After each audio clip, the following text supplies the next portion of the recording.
Hey kiddos, it's Mrs. Gershon here.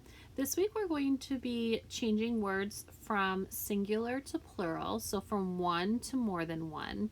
And the special thing about these words is some of them go through a change when that happens. As you can see up in our headers, you can either have the change if the word ends in FE. It can change to VES when it moves from singular to plural. And sometimes the word just goes through a vowel change. So we'll be looking to see if any vowels within the word change from singular to plural. And then there are times where there's no change, that the word stays the same as a singular word and as a plural, no matter what. So we'll look at a couple of those.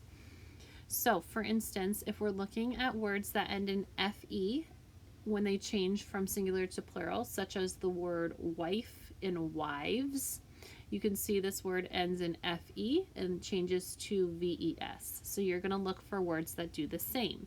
I would recommend finding their partner instead of just going down the list. Do that. Find their partner because it might be easier for you to be able to tell what happens. Then you have the example for the vowel change. You have foot and feet. Here are the vowels and they have changed. So one foot is OO, more than one foot is EE, partners. Then our last word that has no change, the word sheep. So I saw a sheep in the field, or I saw the sheep in the field.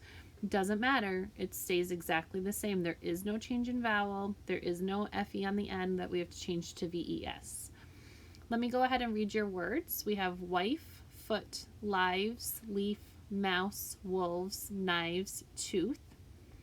Then we have wives, feet, women, geese, loaves, mice, knife, deer.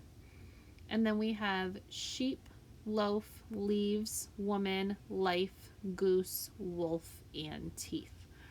All right, kiddos, remember the headers are on top if you need help with your patterns, and we already sorted a few for you. So happy sorting.